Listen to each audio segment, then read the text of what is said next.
Well, some call it rivalry week. Others call it hate week. We got the game between Michigan and Ohio State, the old Oaken Bucket with Purdue and Indiana. Of course, Washington versus number 1 Oregon, plus the rest of the Big Ten slate. Let's talk. It's time for the Locked On Big Ten Squad. You're talking ball with the Big Ten Squad. From USC to Ohio State, from Michigan to Oregon, from Nebraska to Washington, it's the local experts of the Locked On Podcast Network bringing you scoops, breakdowns, and the most comprehensive preview of the upcoming Big Ten weekend. No hurt feelings and thin skin allowed. Squad up, you're part of the Big Ten Squad. Welcome to the Locked On Big Ten Squad. I'm Craig Shemon. Sit back and enjoy. We're going to shoot the breeze and talk some football here. And today's episode is brought to you by FanDuel. You can start participating in the rest of the season right away. Don't wait for a big return on FanDuel. New customers can place a $5 bet, and you get started with $150 in bonus bets. If you win your first $5 bet, visit FanDuel.com to get started today. Let me introduce the squad today. We got Roman from Locked On Huskies, Zach from Locked On UCLA, other Zach from Locked On Nittany Lions, Spencer from the number 1 Locked On Ducks, and Jacob from Locked On Hoosiers. Where's Jay Stevens at Locked On Buckeyes? What is this all about? I say if he's not here, the win doesn't count. That's all I'm saying. He shouldn't be able to claim that he's not here. Let's vacate the win. It wouldn't be the NCAA does Columbus. Heyo, Indiana could still be undefeated. We're still a playoff team. It's fine, but Jay Stevens can't even defend himself today because he knows his team still didn't play great, but they still beat us. There's no defending. The NCAA does love vacating wins, right, Zach Sako? We're not going to go there. We're not going to go there. Can we go to one person on this panel picked Ohio State to cover the spread? That was this guy right here. I'm taking that. I'm calling that my W for the week. The guy in the apartment above you, is that who you were pointing to? That's who it looked like you were pointing to, and that's how we all took it. 3 separate times. Let's not talk about the people that actually live above me. I really wanted Jay to explain himself and why Ryan Day and his little man complex had to run up the score with that last touchdown with 34 seconds ago. Ooh, be careful, Craig. I think I made every person in the state of Ohio really upset when I said that on Saturday. They're still coming after me, and we're almost a week removed from the game. So be careful what you wish for, man. They're kind of crazy over there. All right. People care about the state of Ohio? Well, no, Roman, not the state, just the Buckeyes. Did anybody else think it was quiet for that game? That the crowd, yes, nobody showed up for the Buckeyes? No, I did too. And then I saw something on Twitter that the TV messed it up. This was my view from the seats, and they played like loud audio. I thought that was a dead crowd. I mean, a dead crowd in the Big Ten. Interesting, isn't that, Roman? I was told that these are the biggest and best crowds in all of the land. That's what I heard. Roman, you can attest to that. Your team was at the whiteout. I feel like the whiteout, like for sure, absolutely, Zach. Or the whiteout is an awesome experience. Like I was at one of the basketball games here at Washington that same week, and they really cranked up the noise inside UW Stadium. But if you guys ever get a chance to take a trip out here to Husky Stadium, for last year's game when Washington played Oregon, I'm not joking when I say my ears ringing for like at least 24 hours after that game. And that is an average Husky Stadium experience. There is great football all around the Big Ten. There are great atmospheres, but you cannot sleep at what's going on at Washington. And even today, as we just talked to some players here at UW on Tuesday, they gave credit to the atmosphere that Oregon's got going on down there at Autzen as well. There are some really awesome atmospheres out here on the West Coast. Zach at UCLA, we're not going to talk about the 20,000. Some are saying that Ryan Day's ears are still ringing from that October 12th game. Yeah, I think you might be right. Meanwhile, Zach Anderson-Yaxheimer is confused at the phrase ears ringing. Hey, if Iowa fans show up, then there's quite a few fans, ears ringing, a lot of fans. It went from 20,000 to 30,000? That's awesome, man. I'm happy for that stadium. It's not even allowed 30,000 either. There's only 25,000 at Martin Stadium. Can the Rose Bowl pump in crowd noise? It's not going to help mine. They could hide the speakers under the tarps. I was going to say, can you imagine if we had to put tarps like in Beaver Stadium or something to make it look full? It would never happen. Oh, Spencer, how'd you enjoy your bye week? Oh, it was great. Yeah. It's great. I had a great time. Roman, you too? Did you enjoy the bye? Oh, it was wonderful. I didn't have to think about anything. It's absolutely wonderful. And now I'm just not acknowledging the person below me for the rest of the show. There's somebody there. That's but me.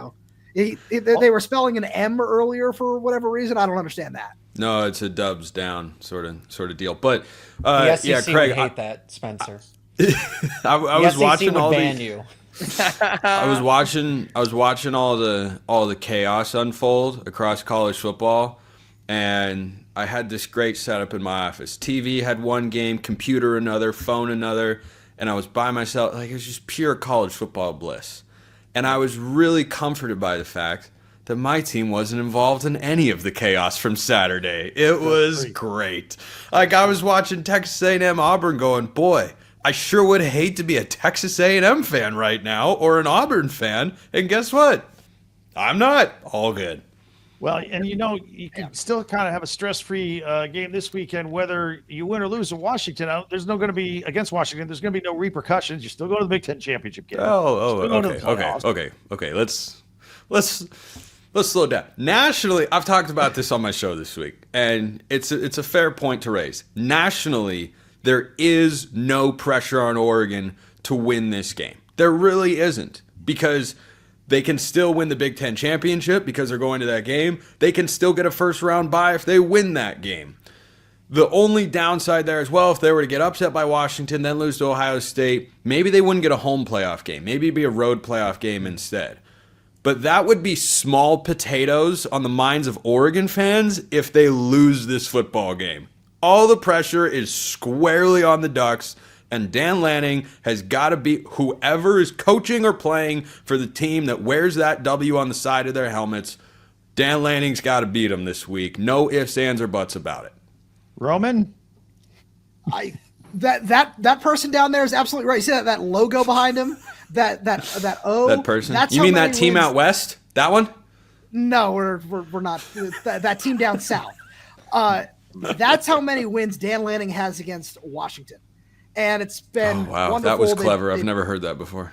It's the same number now. No one's ever taken the Oregon O and translated it into a jab at Oregon fans. Oh boy, holy original get Batman! A win against Washington before he heads off to the NFL for the Chicago Bears. Oh, yeah. But I'm terrified. Yeah, look, Craig, Spencer's absolutely right. The pressure is on Oregon in this game. It's everything is shaping up for Washington to still be building and potentially be really good in 25. Love to see that. Looks like they could take a giant step forward with a lot of really nice young pieces. But right now, in a road game where you're potentially going to be starting a true freshman quarterback, where Jed Fish is not saying who the quarterback is going to be, we've made some assumptions over on Locked On Huskies. But if it is a true freshman quarterback and you lose to Oregon, that is what it is. But if you beat Oregon in that game on the road for the fourth straight win over Dan Lanning, yeah, the bragging rights are going to be very loud in the minds of every Duck. All right. Zach Sako, you guys, Penn State, close it out against Maryland. You got 10 wins. How nervous were you with the 1-point game against Minnesota this past weekend? I mean, honestly, at halftime, I was more confident in coming back down by 2 touchdowns against USC than I was in that game. Now, I thought they would still win, but my confidence meter was definitely I thought they would come back against USC. I was a little uneasy against Minnesota. But, hey, I will point out that 1 point, 3 points, 10 points, 100 points, they won. I can't say the same for those SEC teams. I bet it is an absolute mess over there for the SEC squad, because on 500 Florida, not even 500 Auburn, not even 500 Oklahoma, all won games against teams that are supposed to be playoff juggernauts, and they would win the Big Ten and everything else. So Penn State won. Can't say the same for any of Alabama, Ole Miss, and I'm blanking. Texas A&M. Any of those teams that were supposed to would dominate the Big Ten or any other conference if you take them out of the SEC. But whatever. Yeah. Yep. I don't know where the Big Ten bias came from. It's crazy how it just works out where we have all the top teams and they can't get out of their own way. What a crazy world. And they refuse to accept it from the people I talk to on a regular basis. Zach Anderson, UCLA, you had the tough game against USC. You close it out with Fresno. It's unfortunate you didn't get the USC game to try and stay bowl eligible. I thought there was a story going here with your 3 straight wins, maybe after a slow start getting into a bowl game. But your thoughts right now where the Bruins football program is? Well, it would have been a big statement for UCLA to take down USC and Lincoln Riley, right? Could have put them on an extremely hot seat. Instead, Deshaun Foster, they're still licking their wounds after a heartbreaking loss, but you got to break that Fresno State streak. This game is unreasonably just as important because you don't want to lose, a fourth straight game to Fresno State? That'd be bad. Yeah.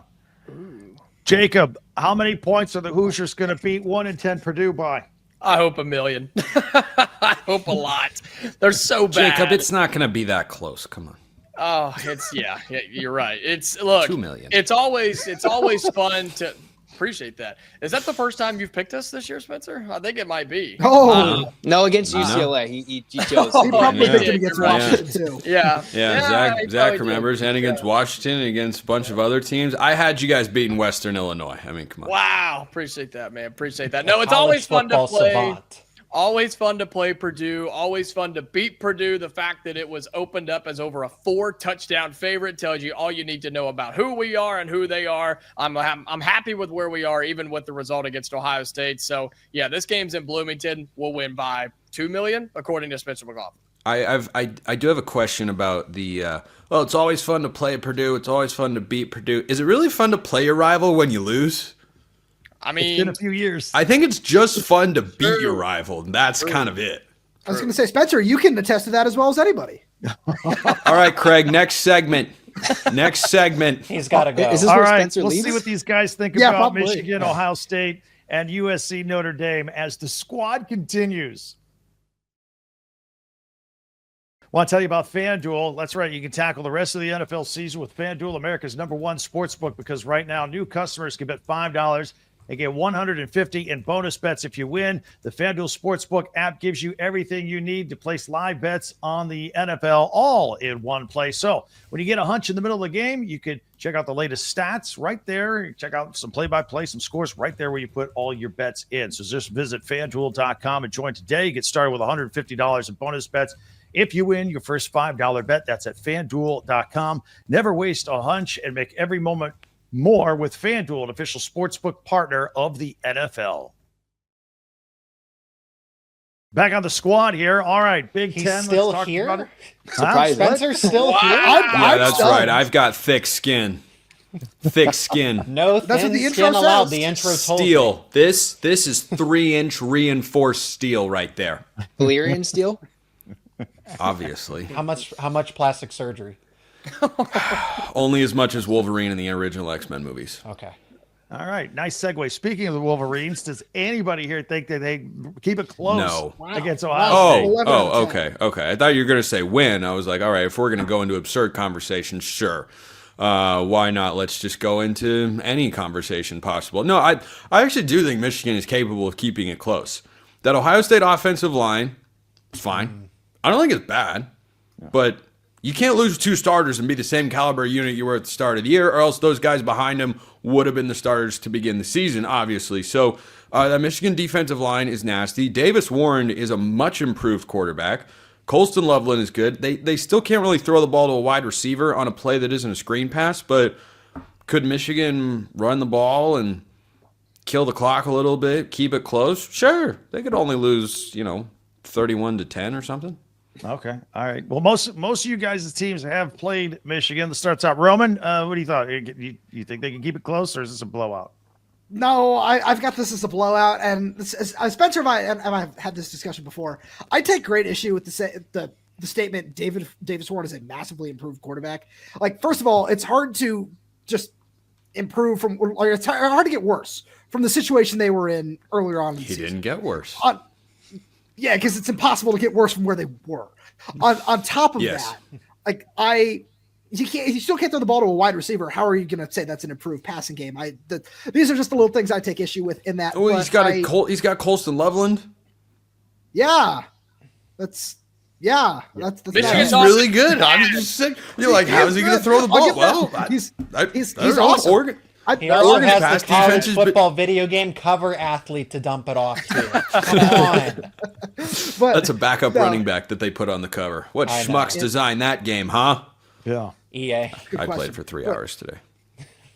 But in all seriousness, Ryan Day needs to beat Michigan. He needs to get over this hump, and he's going to probably put a little bit extra on this, like we saw at the end of the Indiana game. I wouldn't be surprised if this is one of those moments. He will. Yeah. Zach Anderson, you think the same thing? This one's interesting because we're talking about Michigan's quarterback. He's coming off a game with 26 completions and 35 attempts. I thought that was the biggest thing out of their 50-point outburst against Northwestern. That's what I'm saying. 35 pass attempts and he completed 26. I mean, that was stunning in my mind. I thought they would have run the ball a lot more. They're going to need to against Ohio State be more physical. I think they'll be a little more successful in that regard than Indiana was. Doesn't mean it'll be anything less than a 17-point loss, but maybe they'll make it close for half. Zach Sako, you've seen Ohio State up close in person. Do they run away with this thing? I mean, that's a top 5 defense going against what looks to be a bottom 5 offense. Michigan's defense is the only saving grace this season. I mean, they're obviously all in by paying high school athletes who have proven nothing $12 million.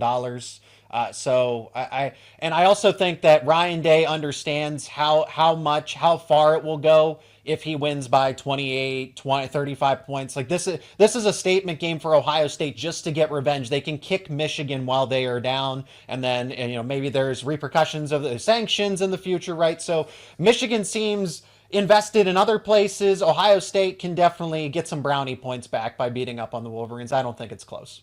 Do you think we'll get a Dave Portnoy quarterback review like we get pizza reviews? Yeah. Like every week he'll just sit down and on a 1 to 10 with decimal points give a Bryce Underwood analysis. Just like, oh man, he went for 220, 2 touchdowns and a pick. That's a 7-1. Just 7-1. Will he get let's NIL alienate boost, every like, other based player on on that? Michigan's roster. Like, oh my gosh.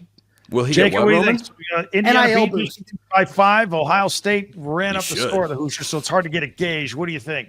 Yeah. I mean, look, Indiana struggled with Michigan because of their defensive front. Indiana was able to win that game down the stretch. Ohio State fooled Indiana after the first possession, right? Hoosiers get a 3 and out, go down and score 7-0, everything's fine. But then Ohio State said, yeah, that 4-man rush was cute, but now we're going to blitz. And Indiana had no idea what to do, couldn't pick it up, couldn't read it, couldn't do anything. And Curtis Rourke was sacked, 18,000 times. And so if they do that against Michigan, look, they got to get the ball out. They got to get it out quick. But what's crazy is Ohio State has one of the best rush defenses in all of college football, but Indiana ran it pretty effectively against the Buckeyes. And I don't know why we didn't do it more. I know late in the game we were down, so I had to score when we could. But if Michigan can somehow, some way find a ground game, get it out the outside, and just get away from the dudes up front, they've got a chance. But I'll say 35-7. I just think Ohio State's way too good.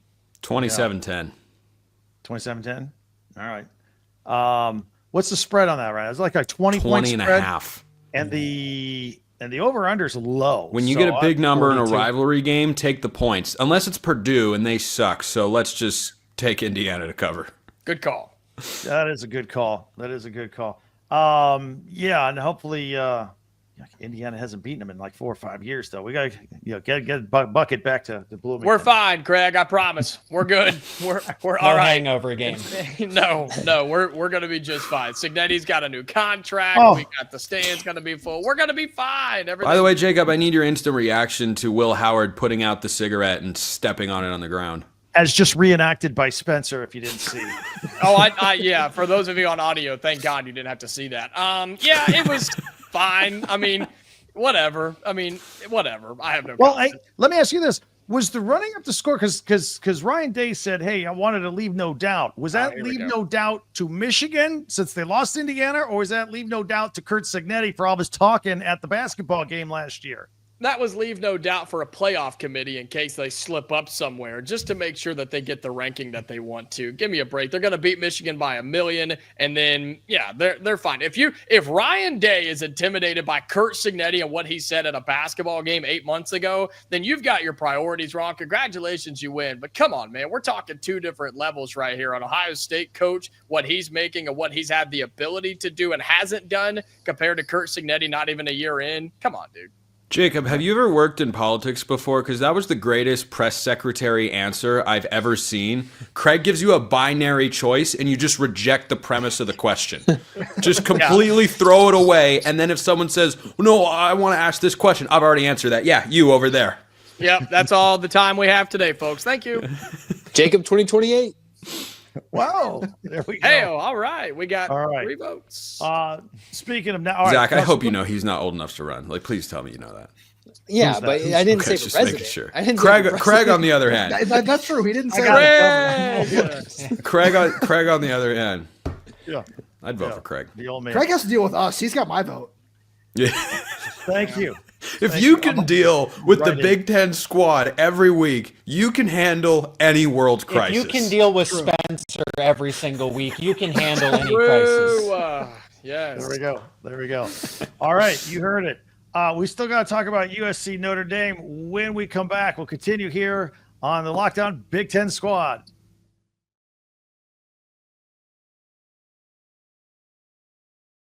All right, final segment here on the Lockdown Big Ten Squad. Let's talk about. Yeah, get out of here, Roman. Nobody wants you here. Oh, did he bolt? He didn't even say goodbye. What happened? Wow. Yeah, he just left. Well, here's what happened: is we went to break and ran the little transition. He thought there was going to be a live read. He forgot there is no live read. Saw there wasn't, and then slid right out the back door.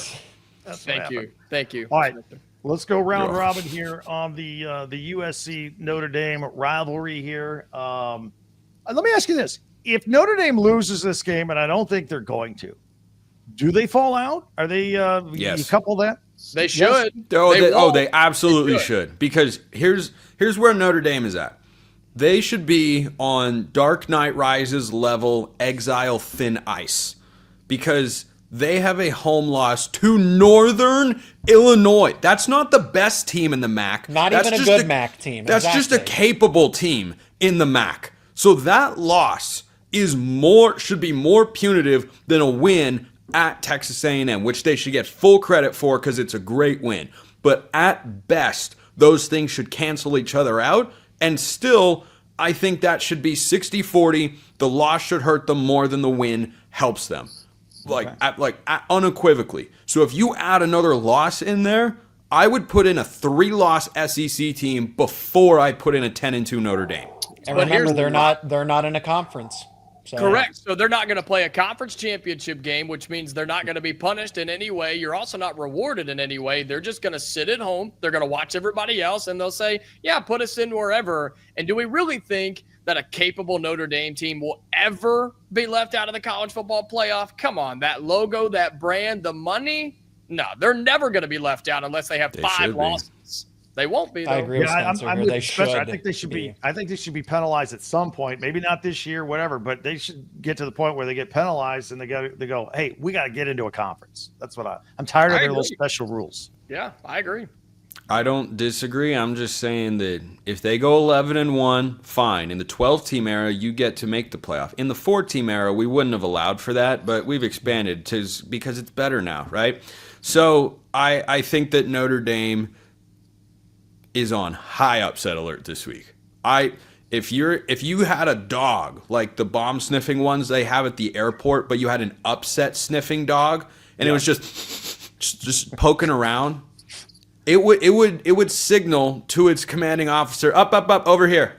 We got major upset alert. You've got Notre Dame traveling 2 time zones. USC's off a quote unquote road game that wasn't really a road game last week, so they haven't left Los Angeles in a few weeks' time.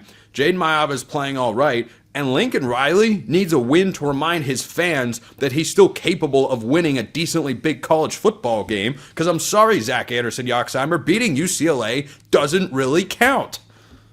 Well, let me tell you, USC didn't look that much better either, so Notre Dame by 20. I can't take Lincoln Riley, though. I can't. I said it way back in the beginning, like, since when has he become a good coach? Like, his time at USC has just been And if you get a win over Notre Dame, sure. After the first season. That's you got to give him credit. You got to give him credit for the first season. Like, I know they lost their last 2 games of the year, but to go from 4 wins to 11 wins, even though they lost the Pac-12 title game, they lost the Cotton Bowl to Tulane, they got run all over. Like, that was a disappointing end to a successful first year, but it's been downhill since. Yes, I think it's a little simpler than that. Maybe they just can't handle the Big Ten. Maybe USC just can't handle the Big Ten. They were 7-5 in the Pac-12 last year. Yeah, it's a Pac-12. Okay. Well, they were supposed to be better this year. And they're worse now in the Big Ten. So Losing to Maryland. Yeah, that story doesn't hold up. Yeah, look, I'm not taking USC because of that reason. Not that I think Notre Dame's this world beater, college national championship type of team, because they're not. But I'm not taking USC. No chance. When was the last time you watched Notre Dame play a football game? Just out of curiosity. Most of their games this year, actually. They are not going to win the night. They will lose. I don't know about national championship, but I mean, in the last month and a half, there aren't that many teams that have been playing better than Notre Dame. The reason I still have the upset alert meter so high is on the USC angle, not the Notre Dame. I think Notre Dame's been playing really good football. Well, Zach Sako, I think you probably saw USC's truly last good game, that overtime game you had where you beat them there at the Coliseum. I mean, that was the best game that they could have put together. I don't know why they benched Miller Moss. I think they're just looking to the future because they brought in that other quarterback from the transfer portal to build for the future. Yeah, Maava. So